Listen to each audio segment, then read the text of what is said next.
Hello everyone, welcome back to the channel. Hopefully you had a great Christmas and New Year, but it is time. We are back.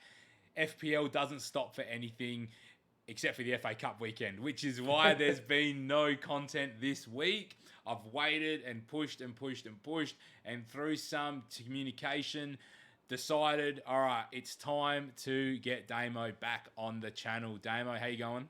Not bad, Paul. Not bad as well. Look, I'm looking forward to a little bit of extra time to make decisions in FPL sort of land. But, the magic of the FA Cup, got to get up for the Cup, and Liverpool have Arsenal, so I'm pretty interested for this weekend, even though it's not a fantasy Premier League weekend. Yeah, and I think with all the games that are happening, started. Well, they've already started. We've already had Everton and Crystal Palace have a 0-0 draw there and a red card, and there's already some drama amongst the FA Cup. But there are going to be things that do come up that provide a bit of a hurdle for our fantasy Premier League teams. And adding on top of that, you probably know from the title of this video that it's going to be very midfield centered because obviously the African Cup of Nations and the Asian Cup is going to have a significant impact on our teams, more or less with Salah and Son, but with Hwang as well, who got another assist again at the weekend and has been a good part for some teams as well for a long time. And obviously we've got that plus now the fallout of what's going to happen with the injuries potentially that arise or suspensions that arise from the FA Cup. So it's going to be a bit of a midfield heavy discussion, but there's plenty to talk about. What you might notice during the video is around about here there's going to be some messages hopefully popping up right next to me because we are live on Twitch on my channel currently at twitch.tv/Paulie29, same as my channel page. So there we go. Thank you very much, guys. Look at that same timing from Damo and Dim. We are live on Twitch. If you guys like the structure of a bit more, it is an in-depth discussion, but a bit more of a live discussion, let me know in the comments, because if you do enjoy this, we will look at doing these a little bit more. But I'm very, very excited for 2024. We are ready to go. I think we need to start off with a bit of a recap of game week 20, was it? I can't even remember. I think it was game week 20. Game week 20. I'll start off because I scored the least between us. So let's get my team up. And that is not my team. That's what I'm thinking of doing. That's my team from the week. 89 points again. Going into the Liverpool-Newcastle game, I was like, what is going on? 3 red arrows in a row. Not that there was anything wrong with my team, to be honest. Like, I was pretty happy with my team. You can see I did take a hit here as well. The reason I took a hit, and if you follow me on Twitter, you would know the circumstances behind the hit that I took, but I ended up taking out Hwang, which ended up hurting me because he got an assist, but it was Hwang out for Garnacho, it was Archer out for Wood, and I ended up taking Erling Haaland out for Solanke. Now, obviously, that didn't help because if I had kept Haaland, I then get the Gordon 5-pointer as well. But I think my hit kind of neutralized with what I got back. So Garnacho getting it's almost like I probably missed by 1 or 2 points on the hit immediately.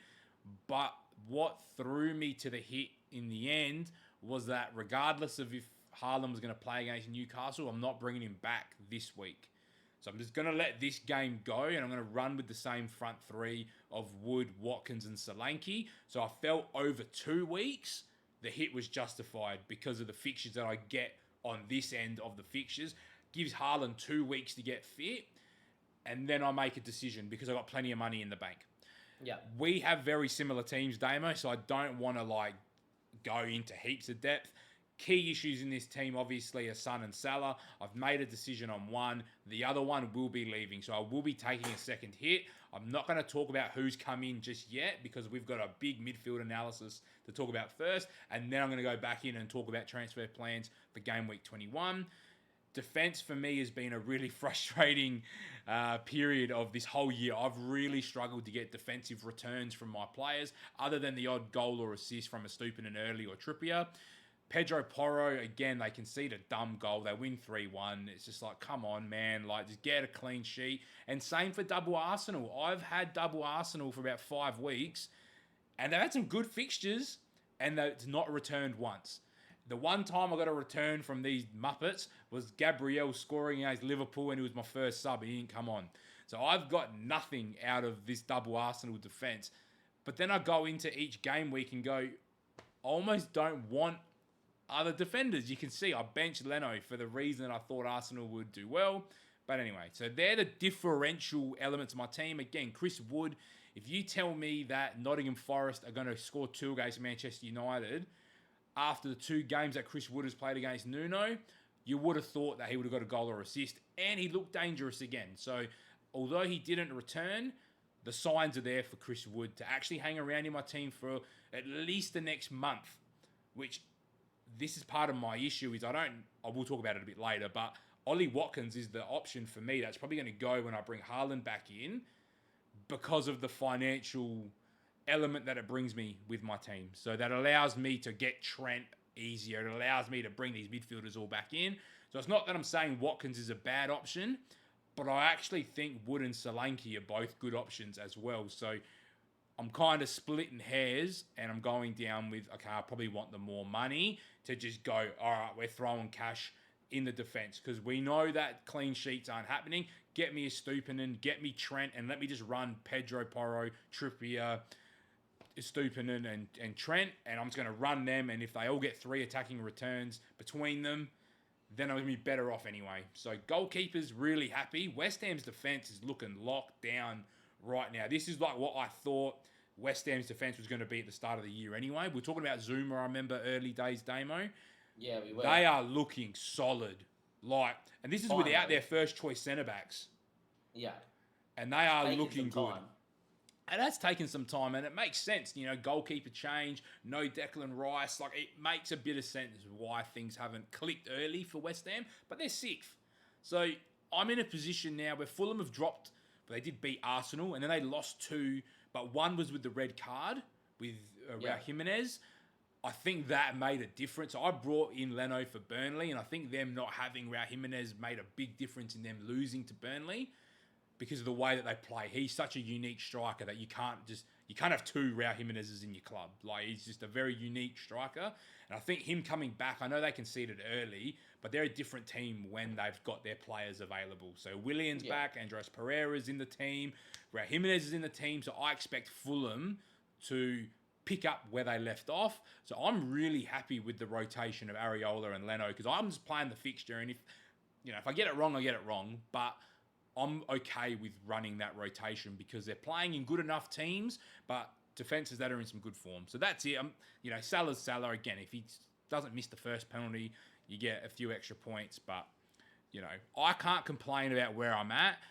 176k is fine. Like, I've just been going from in between 95k and 200k for the last 6-7 weeks. I just go up and down, up and down, up and down. But by the end of all this January stuff, I think my team's going to be in a really good position where I won't have to wildcard. I'm really trying to push that wildcard away as possible. If it means I've got to take another 2 hits or so to make it happen, maybe 3 hits, that's not going to bother me because I'm going to get those points back on the other end. So that's where my team's at. I'm the only player in there that you're like, nah, I don't really want to hold on to is Guehi, but they're starting to get their players back and their fixtures are starting to turn, and he could actually be someone that might just sit in my team long enough to become relevant again. But as your team comes up on screen, fire away. Big game week for me as well. Paul obviously got 89 points and was like 650k. My game week rank, as you can see there, 54297.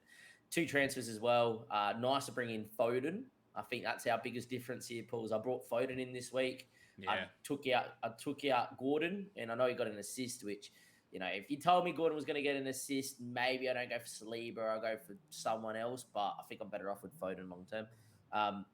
So, look, points there, which is great. Palmer's the GOAT. I can't really complain too much about the team. I'm like you, I can't really get attacking returns. And I can't get defensive returns. Yeah, and seems to be that unless Porro gets an attacking return, nothing seems to happen. So unlike you with Guehi, I've been playing Koval, every week because I like the guy and he plays well for Chelsea. Just Chelsea concede some dumb goals like most teams in the Premier at the moment. So, we got a lot of money in the bank. I've already made 2 moves this week. Didn't take a hit last week. Planning on a -8 at a minimum this week coming forward. And that's mainly because I'm in the same boat as you. I don't want to be wildcarding anything that's not post game week 28, Yeah. preferably game week 32. And unlike most years where I've wildcarded 29, 31, or 32, I actually think this could be the year that you look to maybe wildcard slightly later as well and really target those last 4 fixtures from 34 to 38 to try and boost your rank. And the main reason I'm doing that, thinking like that, is I'm in 31k at the moment. I've never finished inside the top 50k. Paul will tell you this. My second chance rank last year was inside like the top 20k. I believe it was pretty close to that. So that's the goal I've set myself.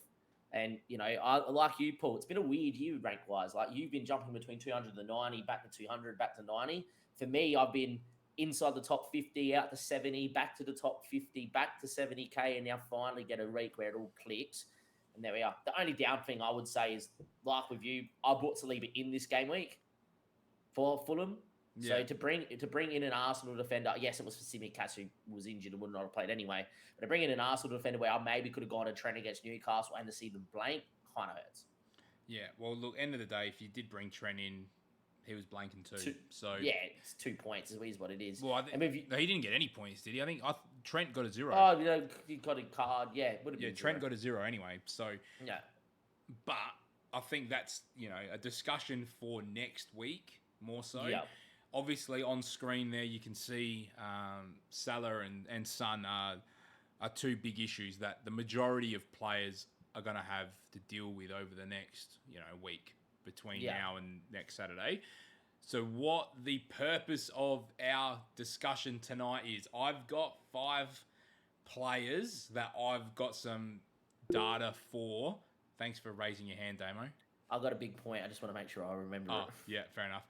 So I'm going to jump onto our first player. So let me present the screen now. As you're presenting that screen, I'm going to just bring up this point, and it's because Paul mentioned something. A lot of people are going to be making at least 2 transfers this week, and more than likely made 2 transfers last week. So I think this is a week where hits are flying. I think if there's ever a time that you're thinking about -8, -12, this might be the week, because a lot of the population is probably taking -4s to even -8s. So with me, my -8 would include Trent, but if Haaland was for whatever reason 100% fit this week, and I really wanted to bring him in, I'm even open to a -12, knowing everybody has got this African Cup of Nations, Asian Cup problem. Yeah, and that's the discussion there that is important, because people look at -8s and 12s and go, shit, should I do it? Should I not do it? It's risk reward, but then it's about, do you deal with it in 1 week? And you look at each individual move differently. Like, it's not you're taking a 12 overall. It's about each transfer being worth 4 points. So that's how I look at it too. I won't tell you the 2 midfield transfers, because I'm sure we're going to get into that as part of the video. But my 2 planned transfer hits would be the -4 to -8. So to take the -8 would be Colwell to Trent, because I've got the money to do it. Sorting your defence and a forwards out. Yeah, but you're correct. using your freebies or your 1 free transfer in the midfield. Correct. And then the other one would obviously be Archer up to Haaland. I've got the money in the bank to do so as well. Yeah, but, exactly. And I've got a different dilemma there, but let's get into it. Correct. You own Saka, and I think this was a big difference for me and you this week, me not owning Saka. And I was surprised that I managed to still get a green arrow with no Saka, because I got Palmer, and that probably helped, but Palmer's still relatively owned. But Saka at 58.6 now, I think that's been impacted obviously by a week of people selling Son and Salah. So I don't know what his ownership was going into last week, but it would have been around the 55% anyway, I think. I'll find out for you Thank you. I think it's funny because a lot of people are talking about the Arsenal attacks not clicking. They're not creating as much. They're not scoring as much. And granted, Saka's not had the penalties like he did last year. Like, there's been a few where he's given them to Odegaard. I think Havertz took one as well when he needed some form. Get off the mark. Yeah. But I think what Arsenal have is a big game here against Liverpool on Monday our time, but Sunday night or Sunday afternoon over in England. Yep. Then they're off to Dubai for a week. I am just waiting for these games to come and go to make sure that he gets through unscathed, because I think Arteta has to take the team away and go, because they're not scoring goals. Arsenal's problem right now is goals. They're scoring 1 or 2 a game max at this point in time, and that's where they're dropping points. And they're not playing. They're slow in possession. They're because teams are sitting deep. Then they can't. They haven't been able to figure it out how to break down these low blocks, and that's been the issue. Now, when you look at the fixtures that Saka has coming up, you look at Crystal Palace at home, you look at Nottingham Forest away, Liverpool at home, and West Ham away over the next 4. Saka is still the 3rd highest scoring FPL midfielder behind Son and Salah. In a season where people are saying he's not returning, he's ticking over. What he doesn't have right now is that big haul potential. And that's because they're not scoring a lot of goals. The risk reward you've got here is if they score goals, Saka is involved. He's got 14 contributions halfway through the season. Last year, he scored 15 league goals. He's got 6 to halfway through the season, in a season where they're saying it's poor.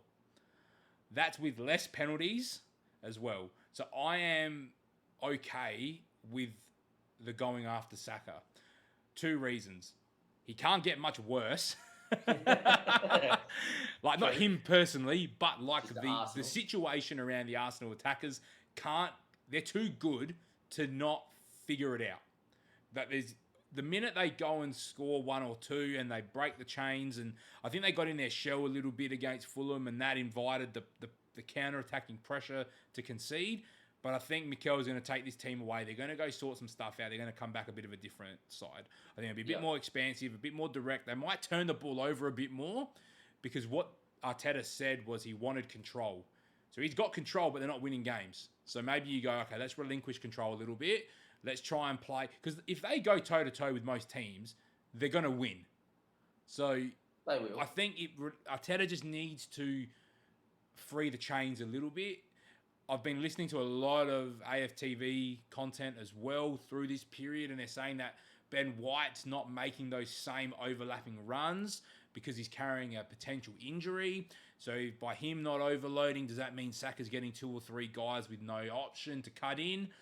So there's other external factors influencing his numbers. So what I want you to see, though, is he's right on track with his expected goals. He's performed above his expected assists, and he's going to have the highest points by a country mile compared to every other midfielder that we look at. Yes, for me, friends. If you are looking at a midfielder, Saka is priority 1. The reason I haven't brought him in just yet is because I'm worried that Joe Gomez is going to snap the crap out of him for the challenge that he did on Simicast. That's put Gomez to have to play left back. So I'm just waiting for the FA Cup game, because Arsenal need to win this. I don't see them resting Saka for this FA Cup game. So the only reason he's not in my team right now is I'm just waiting. I just want the information. I don't care. I've missed a price fall already on one of my players, because I'd rather have the information than 0.1 extra value. So for me, I'm just waiting. But he is my number 1. Anything you want to add on to Saka before I let you talk about number 2? Yes, his effective ownership near my rank was 65.6k, and overall ownership pool was actually 63.2%. So he's dropped. So he's dropped slightly there. There might have been someone that maybe a bit of population captained him last week as well. Oh, okay. Because live FPL takes that into consideration. I would echo the main reason he's priority number 1 is that ownership of 58.6% on the top of that screen. It's so hard to back against someone that is that highly owned. For me, 7 points makes a difference as well. Like, it's hard to get. Yeah, it's hard to get from your midfielders. Yeah, and for me, it's more the fact that, who are you going to bring him in and who's going to match him every week? And now he might tick over and get 6-7 points, and then your guy might get 14 points in 1 week, but then the next week when he gets 2 and Saka gets 7, because of that ownership, your rank sky dives. Like, it just falls. So, I know people say you can't win FPL by looking at rank, but there are certain players that when they get to a certain amount of ownership that you have to take on board. Haaland's one. Saka at the moment is probably another. We're all the same with Trippier. If you didn't have Trippier when Trippier was going bang, your rank just went the main reason I brought him in. So look, for me, I think he's great. I'm glad I picked him back up in like game week 14, and he won't be leaving my side. He's arguably captainable for me this week against Palace. I'm actually thinking of going to a different option, but yeah. Yeah. So I am. Yeah. We'll sum up after we've seen all 5. But Saka, again, you should have no money problems. People getting rid of Haaland, people getting rid of Salah, Son. Money should be available. So don't come in the comments and say that you don't have the money. Option 2, my boy, my man. I've been talking about him for 18 months. 18 months. And now everyone wants to get on Jared Bowen. Have I owned him every time in those 18 months? No. But he has been someone that I have loved. I have just thought since he got to West Ham, I was even at the start of last year, before he had that run that we knew he was going to be up front, I was going 7.5 mil for Bowen. Yes, no, I remember you telling me, are you sure you want to take a punt?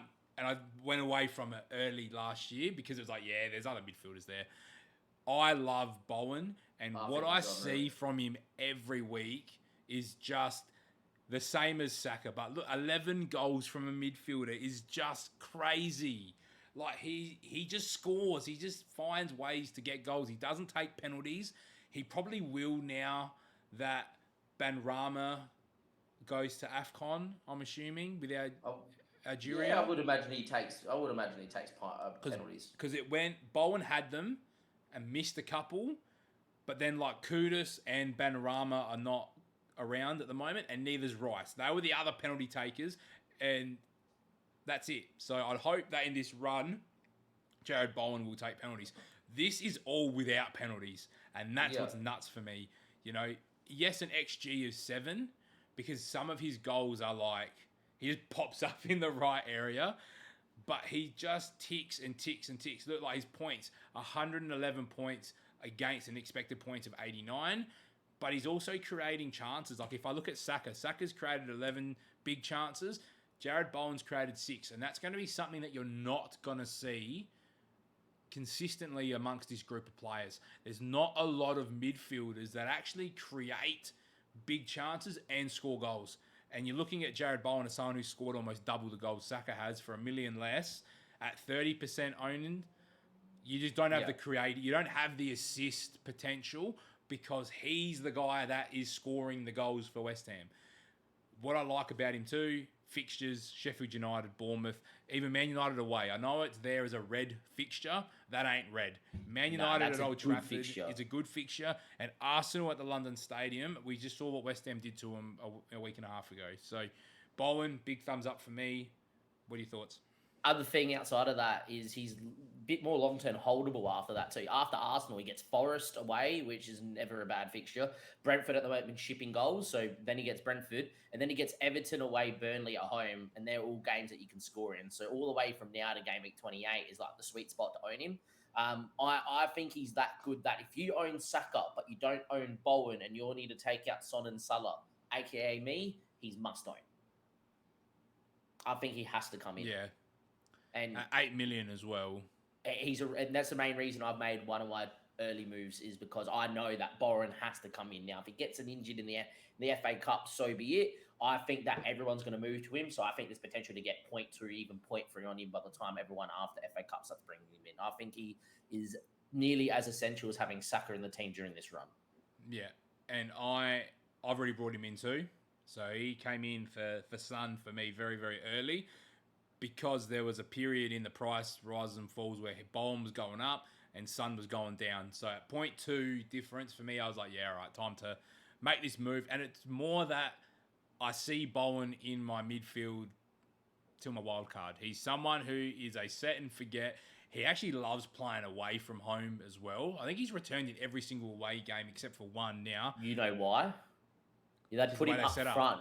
They put him up front and just pump balls into the channel for him to run. Well, he's been up front all season. And what will change is if West Ham do sign a striker, that'll make a difference to his positions.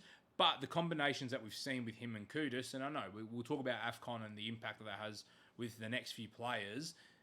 Will that have a big impact? I don't think Kudus out of the team will have a huge impact on Bowen because the way that they set up. So correct. He'll be up front.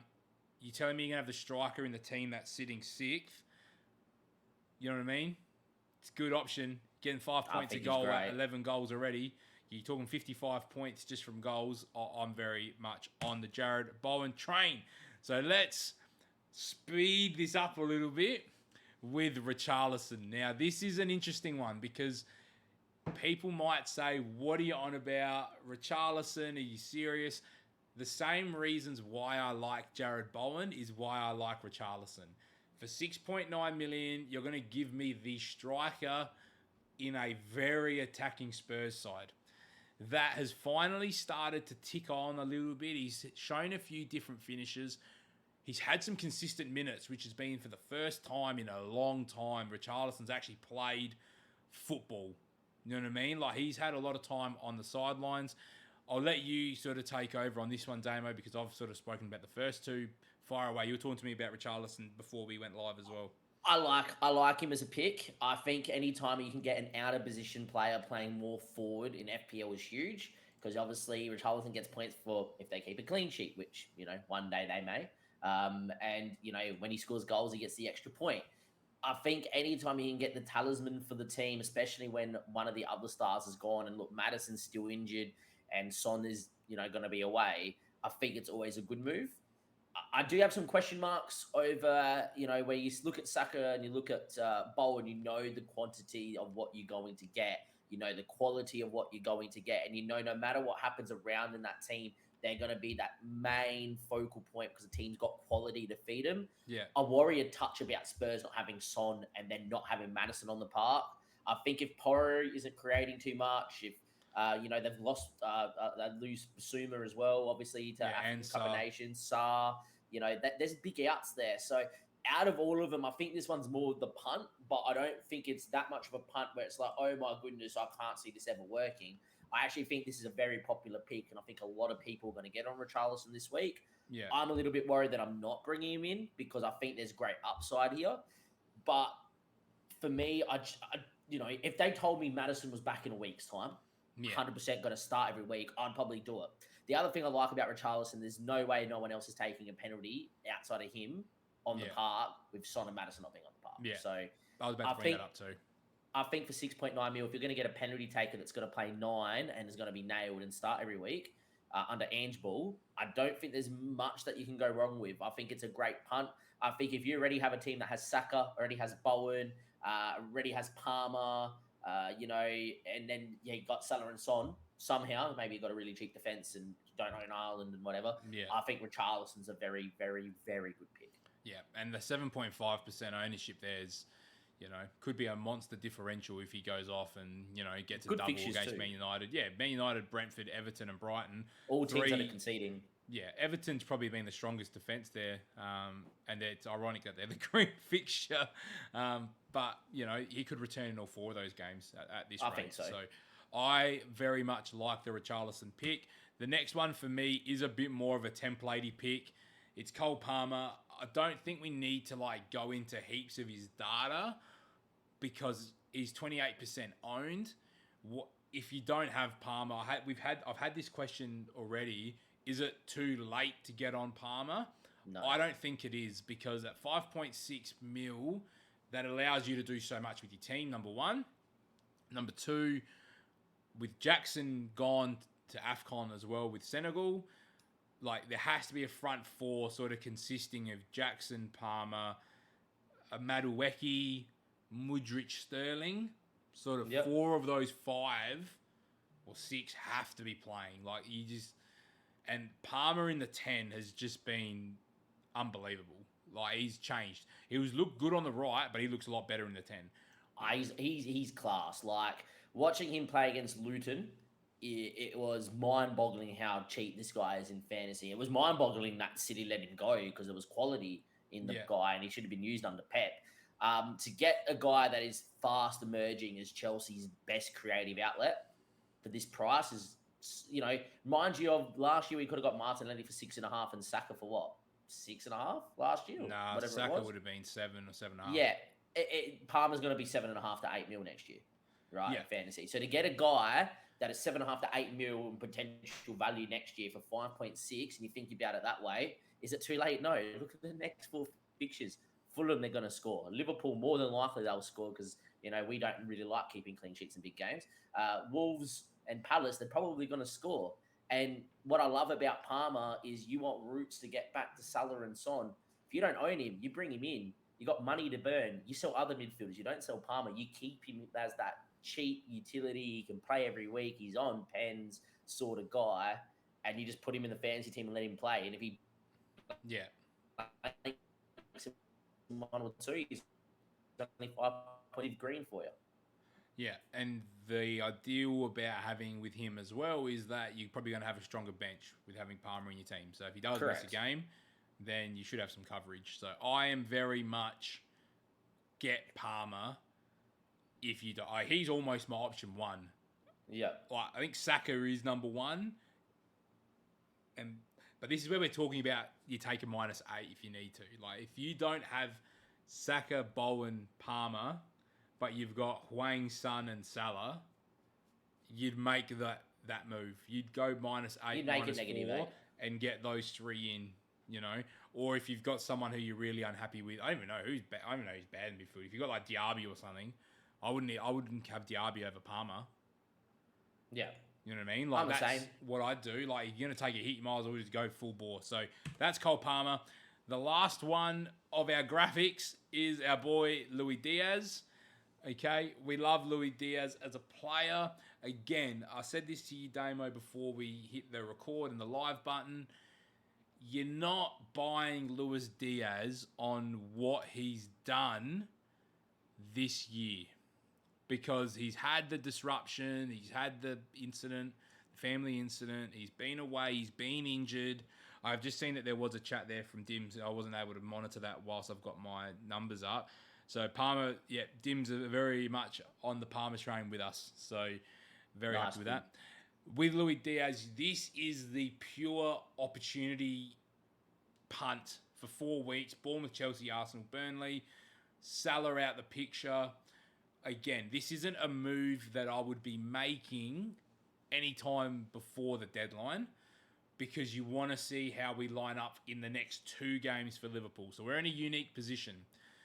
We play twice before the next deadline, but we've got a week off as well. So then we've got like our winter break after the midweek game against Fulham. You want to see Diaz not starting both. Yeah. You want to see him probably starting the semi-final against Fulham, ideally. And then you're getting a week and a half break from that point. I think he has to be part of Liverpool's best front three. We've seen it in the big games that we've had in the last couple of weeks as well, that he's back on the left. But we've seen Darwin play on the left. We've seen Gakpo come on the left. Jota's fit. So there's a little bit of how these minutes looking. But if he is locked in, then he could be a monster differential at 6% owned. I like it. Like, obviously me and you are Liverpool fans, so we watch quite a lot. And, I think Klopp turns to him every time there is any bigger fixture. So the Arsenal and Chelsea game, I think he's nailed. Left-hand side, Darwin through the middle. And I actually think we'll probably end up playing Harvey Elliott on the right. So if anyone really wants a good differential and punt, Harvey Elliott probably is going to get at least 2 starts in the next 4. And I think when you take out Salah, you need someone else other ways to step up. And Diaz is that sort of guy. You've seen it plenty of times of how often he gets on the left and he dazzles and, he beats a couple and he looks nippy and creates a chance out of nothing. My only issue is that his end product can sometimes be poor. Like the amount of times he gets into an amazing area and he looks fantastic, especially pre-big injury last year. But then he would hit the post or put it just wide. So, that's been Liverpool's biggest problem with anyone playing up front, even Mo at times, just putting the ball in the back of the net, even though we create a million chances. I think Diaz is a great punt. I think if you want to punt on a striker from Liverpool, Jota is in a forward position, so you can punt on Jota. And I think you can punt on Harvey Elliott. I think my point here is being, if you want to pick a Liverpool midfielder or a forward, I think, yes, go for it. Just know there's always the risk of rotation. But whoever you pick, I think, is going to get points without Salah being there. Yeah, and it's just about figuring out who the best options are. So Jota's actually a midfielder slot. So he's not a forward on FPL. He's a midfielder. Nah. Yeah, he's a midfielder on FPL. We've only got 2 forwards on FPL. It's Darwin and Gakpo. So everyone else is a midfielder for us. So I like Jota just as much as I like Diaz, but obviously he's coming off of a long time out of the team. I'd love to have a Liverpool asset, but for me, the worry is I don't know who the three is going to be. Is it going to be Darwin on the left? Is it going to be Gakpo through the middle? Like, there's too many ifs, buts, and maybes for me that come up. So they're the five that I've identified as probably the four, with Saka, Bowen, Palmer, and Richarlison. Yeah. I think Saka just has to be option 1A, and you just set and forget with Jared Bowen that far behind him. I think if you're making two transfers, because you've got Son and Salah, I think you got to go Saka and Bowen. But do you want to pull up the comparison data we've got there? I just want, for the listeners, of course we can. Damo is going to bring up a few graphs for us just to compare some of the similar options that are there, just to be mindful of. So talk us through what's on screen, Damo. Yeah, so we've got Palmer, we've got Bowen on there, which I think are two of the better options, obviously. You can either look at it in graph or look at it in numbers. I like the graph personally because, get the visual Football Manager things. You can see that where Bowen's getting shots in the box, shots on targets, touches in the box, they have very similar big chances. You can see that Bowen probably has maybe more routes to a goal, but what you get with Palmer is that creativity, the chances created, the through balls, the XA, the expected FPL points is much bigger for Palmer. And the reason the XG is big is because he takes penalties too. So I think if you're looking, for value for money and who's the better asset out of the two, I think Palmer has more routes to points than what Bowen does. But if you look at that and you compare Bowen to everybody else on that list, outside of Palmer, I think Bowen is right up there too. And I think they're the two best looking at that. And it kind of just shows how good Palmer is at that 5.6 mil. That Bowen's been very good this year. Yeah, but 11 Palmer goals still beats him in nearly everywhere. Yeah, and that's the big thing. Like, I guess what you're betting against Bowen on is he going to continue to score the goals that he scored? Because I think he does. Oh, he's on track for a 20-goal season, and it's interesting. You look at the position map there for Jared Bowen. There is a lot of it out on the right-hand side. Like, it's not all, central. Like, so, he does. I think that's a lot more from the earlier parts of the season too, though, where he was playing out in the wing when Antonio was in the team. But correct, Antonio's not. You can't bring Antonio back in now. So with the way I think Kudus has kind of been the one that's pushed Antonio out of the team. Maybe that's what happens though. If Antonio, I don't know if Antonio's fit or not, but whilst Kudus is out, we just need to see what's going to happen with Bowen. That's not stopped me from buying Bowen, just as a FYI, but that is something to be mindful of. And have a look at Palmer's touch map though. Touch more central, so much in the forward third. I think this is why they're two premium assets. Like, you get Palmer, that's so creativity, off we go. Have a look at the areas Bowen does get into when he's in the box. Yeah. All coming in on that inside of that right-hand side, or playing as a right striker running into a channel. And then he's getting in and around the box to score. I think they're both great options. You can convolute these stats, look at it the other way, that Bowen gets more shots in the box, has slightly more shots on target, and has more touches in the box. So if you're looking for just pure out and out, he's either going to get goals or nothing. I think it's Bowen. If you're looking for the whole round package, I actually still think Palmer's nearly, if not better, than a pick for Bowen this week as well. Yeah, but I think the majority of engaged managers at this stage probably have Palmer, you'd think, by now, with 30% ownership. That is quite high, but it's more or less along the lines of, if you don't have Palmer, I'd be getting on him pretty quick. Yeah. Second screen we got here is Richarlison versus Diaz as well. Either way, you can look at the stats here and the heat map, or look at this. I'm going to go through the points here first. I think the big thing to take out of this is minutes this season. So obviously Richarlison's played in a lot more minutes than Diaz due to obvious family issues with Diaz, etc. as well. I was going to say, do you want to whack it on per 90 maybe? So where it says per start, so where it says game time, go per 90. There we go. Doesn't change much. Richarlison just grows even more. Yeah. But yeah, look, if you have a look at that, I think you can see what Richarlison's going to give you. Richarlison's going to give you expected points. He's going to give you XG. He's going to give you big chances because Spurs will still create. He's going to get you shots in the box and touches. Where Diaz is more we know the potential, and you can see that he creates a heap of chances. You can see that, he's comparable in some areas here, but not too far away. But, it's 0.9 playing 0.5. Big difference still. I think if you're looking at all those stats in the heat maps, Richarlison has to be your better punt out of the two, just because I think he's got to get in a more dangerous area. And you he got to talk about probably, expected minutes as well. He is locked yeah. to play up front. So, look, I like the Diaz punt, and I like discussing Diaz, and I think this is just, yet again, for all Liverpool midfielders that you think about, if it's Jota, if it's Harvey Elliott, if it's whoever, they're all going to look like this compared to Richarlison, because the amount of minutes he's going to get over any of the Liverpool players is going to be bigger. However, I will say this and say this again, with those sort of data, you can see where if Luis Diaz just went bang, I think there's a hat trick for him out there if he really wants. So, I think there's a massive amount of upside no matter what Liverpool player you get. But if you look at those stats and you're looking for someone to consistently perform for 4 to 5 weeks, if Son's going to be out for that long, which, I think South Korea will win the Asian Cup this year, then I think Richarlison's a much better pick. And to telling you, Paul, I look at these stats, and I know I haven't brought Richarlison in because I've hallmarked Bowen and another differential that we haven't discussed tonight as my other transfer. I could be taking a -12 this week, man. But I look at Richarlison and go, I don't know who I take him out for, but if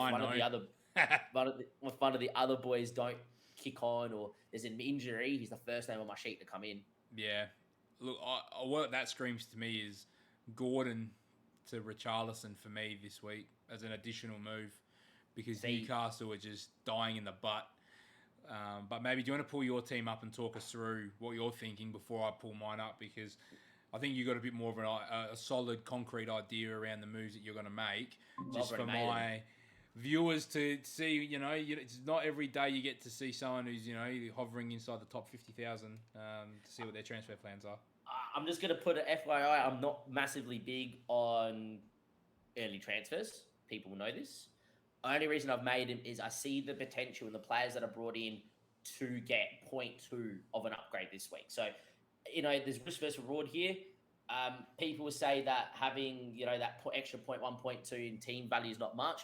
I'm thinking, because I'm in this top 31K, that 0.2 or 0.4 might be the difference between me getting a different player on my wild card later down the track. So I'm gambling a touch, but the players that are brought in are with the intention of future moves for planned hits as well. So as you can see here, Bowen's come straight in. I think he was target number 1 because I own Saka and I own Palmer. Bowen came straight in for Son before the price drop. The big one here, Salah was going to drop in price this morning, and I've actually moved to a player we have not discussed today, and it's Garnacho. Now, there's 2 reasons for that. First reason is it gives me 13.4 mil in the bank, which means I can move anyone, Archer, up to Haaland, and it also means I'm still going to be able to fund Colwell to Trent by getting Garnacho in.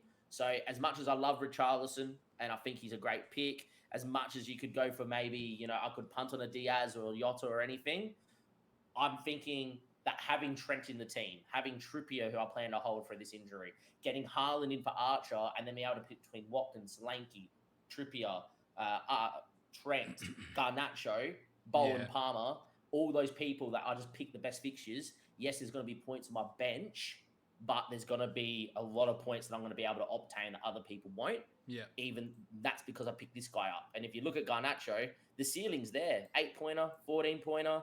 Look at the lots fixtures. Of 4s as well. Look at the fixtures. Spurs, scoreable game. Wolves, West Ham, Villa, Luton, Fulham. City, you bench him because he's only, 4.8 mil, whatever he was. That's why I brought him in last week, and I got an instant return from him as well. He hunts the ball down. He's high energy. Yeah. He takes a lot of shots too. We didn't look at his data. If he starts putting his shots on target, it'd be ideal. He has a lot of shots, but a lot of them have been off target. If he starts putting those shots on target, then he's going to be a real threat for assist potential too because of rebounds. And he up to game at 29, you just ride him. And to be fair, if Garnacho is the guy that you are benching every week as your first sub, it's fine. That is not an issue because he's 4.8 million. And for me, it just allows me to have a way to get back to Salah and Son because I'm happy to hold Garnacho. I'm happy to hold Palmer. And then for me, Foden was a punt, which I obviously got points on last week. For me, Bowen and Foden go straight back to being Son and Salah straight away, and the team's pretty much locked. So, it's a good way to then have Garnacho, have Palmer, still tick over, still have a good team. There's potential for me to even get a Stupid into this team as well. So, I'm not big fan on taking early transfers, but the main reason, the big takeaway to take the early transfers is twofold. I think Bowen, I think Garnacho will go up in price, 0.1, maybe 0.2, even 0.3 if everyone goes for them. And it allows me to go, if I want to take that -12 to get Trent and Haaland back in this week, I can. If I want to just take the -8 to get to Trent this week, perfect. I've got the money. And if I want Haaland next week, I'm going to have no issues moving Archer to him because I've got Garnacho instead of one of the other options. Yeah, I like that thought process very, very much. I will quickly talk through my team because everyone might say, what is your plan? Now, I've made one move already. So for me, I've taken out Son for Bowen. Yep. Almost forgot my move then. I can very much make some moves happen this week if I want. So this is all sort of dependent on what's going to happen with Haaland because I don't own Haaland. So this is, right now, this is Guehi to Trent. Yep. This is Salah to Saka, Haaland to Watkins to Haaland. But then it's, if you want to get rid of Gordon, you've got 9.5 there as well to make it a 16. Because he's playing Man City this week and then Aston Villa. I've already sort of said, I doubt I'm going to bring Haaland in this week. I'm not bringing him this week, even if he's past fit, more than likely. The only way I'm bringing him in, the only way I'm bringing him in is Pep comes out and says before the Newcastle game, he's 100% fit and he's going to start, which he doesn't say. Yeah. But if he turned around and told me that was the case, then I'll turn around and go. And I'm happy to run the risk for 1 week of not owning him because of his ownership. And I don't think it's going to get up to 80% before next Saturday. Because I think too many people are going to be hesitant and will want to see him play first. So I'm okay with that. So again, I'm in a position where everyone's taking hits this week. I want to maximize that as much as possible. Now, whether Guehi's the defender I take out, I don't know. Is it time to get off of double Arsenal defense? Crystal Palace. The next two you can't. Forest, I don't see them keeping a clean sheet away at Forest. I don't see them keeping a clean sheet against Palace because Elise and Eze are on fire at the moment. I don't see them keeping a clean sheet against Liverpool. I don't see them keeping a clean sheet against West Ham. I keep Burnley. But this is the thing. Why am I going to hold 2 defenders? I actually think I go bye-bye Saliba. I'm just going, I want my money back. I think if I'm going to keep one of them in the team for now, you just keep Gabriel. He's not coming out of that team. Gabriel is locked. He's just as much goal threat. You could do it either way. Either way. Doesn't matter. But for me right now, I need the money. Well, I don't need the money. I want the money. But then for a minus, whatever it's going to be, was it as a -8, I get Trent in. I don't go for Estupiñán just yet as much as I do want him. I just wanted to see there's no Brighton defender there. I'll look at their fixtures in a minute. I think Gordon's... Estupiñán's fixtures are nuts right now. I think it's Gordon's time to go until my wild card. I think Harvey Barnes is back pretty soon as well, and Gordon has been getting run into the ground. I think it might be time to just... And Gordon's not getting big returns anyway. Gordon gets you your 1 goal, your 1 assist. He ticks over. He doesn't go and get major hauls. Like he scored against us. He got... What did he get here? A goal and an assist and a goal against Man United, but he got bonus points. But typically... Why is that doing that? Typically, though, he got a 12. He got a 12 as well. But he's more... He ticks over more than not. I'm not old on getting rid of him just yet, but I know I'm not going to play him this week as well. I do have a front 3 that all have good fixtures. And I know Solanke has Liverpool, but you saw what happened when we played Bournemouth at home. But Chris Wood is someone I'm happy to ride with. Brentford, Arsenal at home, Forest at the City Ground are unbelievable. Bournemouth away, scoreable. Newcastle, leaky. West Ham, probably harder. Villa, again, at home are better, but then it gets Liverpool at home. Don't mind it. So, I don't know how long I'll have Chris Wood for, but for the short term, good enough. I am at a point, though, where I've got Bowen. Saka will be coming in. I think I need to prioritise Trent coming in. The easy way to do Trent is you get rid of Trippier. But I think with 1 game a week... I think with 1 game a week, I want to keep Trippier now because He'll get his rest. He's had a break.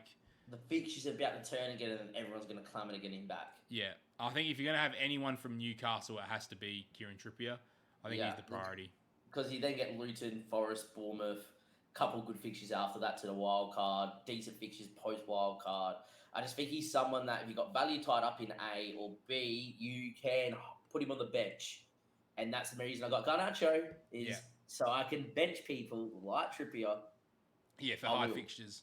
Which Correct. is why I'm thinking -8 this week after a -4 last week. It's fine. But look at what that team gets me. I have 11.8 mil in the bank. That's without Trent. Question is, do you prioritise getting Trent in? Do you prioritise getting Richarlison in? Or do you get both? And do you go, I'm taking a -12? I think you get both. I think Trent against Bournemouth is too good to pass up. And I think Guehi needs to go finally. Yeah, it's the same. It was the same for me with Costas, and it's going to be the same for me with Colwell now, who throughout good fixtures still Chelsea just concede every game. So I'm like you. I'm going towards the very aggressive defender route. I want to have a back four that contains Trent, Trippier, Porro, and I would be Saliba's coming for 2 game weeks just to give Estupiñán more time to get 100% fit, and then it's going to be Saliba to Estupiñán as well. And I'm going to run those 4, and that's that. And that will be one of my Arsenal defenders, and getting Haaland back in the team. So again, with 7.8 mil, so I can't make it from Chris Wood, but from Solanke, I can get there. So Chris Wood will be my Archer player, which is who he came in for. So I have to make a call in a few weeks' time who comes out, Solanke or Watkins. I'm leaning Watkins because Solanke is just the guy. He just ticks. And he's on penalties, and I know it sounds silly, but I think having all 3 of Solanke, Watkins, and Haaland is going to be the new forward meta. I know we have 3-5-2 because there's so many midfielders. I think now that we've got 3 established ticking forwards, how do you get there? That's the question.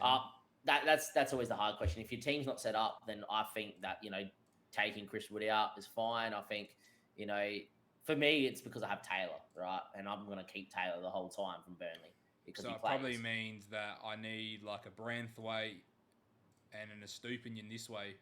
Yeah. Is that whatever. There? Yeah, well, I've got Taylor, so I got a little bit extra money, and I had Taylor at 3.9. That gets me there, though. Yeah. And, look at Estupiñán's fixtures. Right? He played... You want him for Luton. Yeah. You paid Wolves, Luton, hard Palace, game, Spurs. Wolves. Yeah. Yeah, you need this Estupiñán run. Yeah, and that's so I think next week for me it's a -4 again. So did he play 90 minutes on the weekend? I don't think he did. Maybe. Yeah. Oh, he did. He's back. I wouldn't bring him in for Wolves though. No. But so the for main me, reason I brought Saliba in was because I expected a clean sheet against Fulham, and I wanted to run him against Palace and see what happens. Because I think that for me to go from Saliba to Estupiñán was very easy, and I can get 2 weeks of seeing Estupiñán play. So, and that's the reason why I do all these transfers is I want to see the minutes before I take someone on, and which is what I recommend to everyone. Want to do as well. So this could be a -12 for me this week. Yeah, very good position with 7.8 in the bank. Then going into game week 22, it would be Wood and Saliba for Estupi. And can that get me Haaland? Oh, I'm just short. And that's the issue that I've got. So I can't just go Estupi because you need the extra defender. So it's whether you go the -8 route the week after and go Haaland, Estupiñán, and a Tarkowski. What's his name? Branthwaite. Yeah. It could be another -8 to do it all again that way. Or do you just go a -4 and you don't... No, you need Estupiñán that week. So it's probably going to be -8.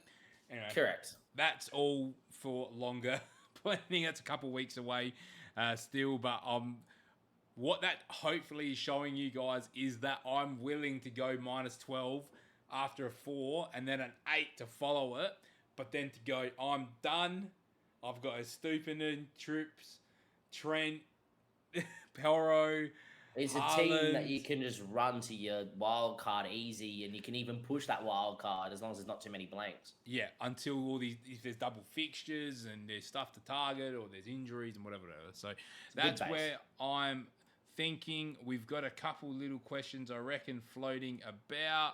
How am I going to do this now? This is the next problem. I need to share it over here. I'm not used to being here. So this is a photo from one of our major followers in Dim. I'm hoping you can see this.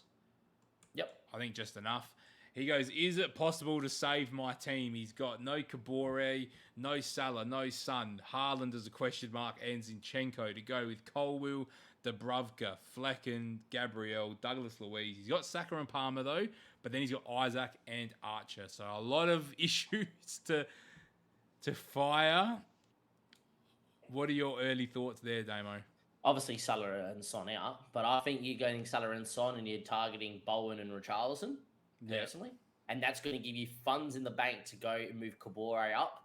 And then I would just bench Zinchenko. I wouldn't probably worry about taking him out. And considering you've already got Haaland there, if I already own Haaland, I leave him in the team and you put him in your starting 11. If he plays, great. And if he doesn't, he doesn't. Yeah, I agree with that. So that is from Dim, and I reckon that's about it. The last bit was around Nottingham Forest. Again, you can see that I've gone after Chris Wood. Whether he stays with me, I don't know. I think, if there's a world where I can make having Solanke, Watkins and Haaland work, I think I'd rather have that. I do love the Chris Wood pick, but I don't have that much pride in my picks that I will refuse to sell him to save a 4-point hit. Because it's either I'm taking a -8 or a -4 the week after, I'd rather take the -4 and to say, all right, I love you, Chris Wood. I took a punt on you against Man United and Brentford. 2 really good fixtures to target as well, especially Brentford's defence. And no Wissa and no Mbeumo this week. And Tony's not ready. So, again, if I get 1 return out of Chris Wood in 2 weeks for a hit, it's paid for itself. So, it's not the end of the world. So, I'm very happy with that. I'm going to let this video go. Thank you very much. If you watched the video for an hour, you're an absolute legend. If you got a bit carried away at the end there, then whatever, we take it and we leave it. But make sure you subscribe here for more content. We're going to be putting out a lot more videos on this channel in 2024. Make sure you come over to Twitch and follow as well, because I will hopefully be doing a few more of these live streams. If you want them on YouTube, let me know in the comments. If you want them here on Twitch, let me know in the comments. Just let me know where you want these live streams to happen. But once again, best of luck for injury prevention this week with the FA Cup. And I'll see you next week for our full-on preview of Game Week 21? 20. Yep. 21.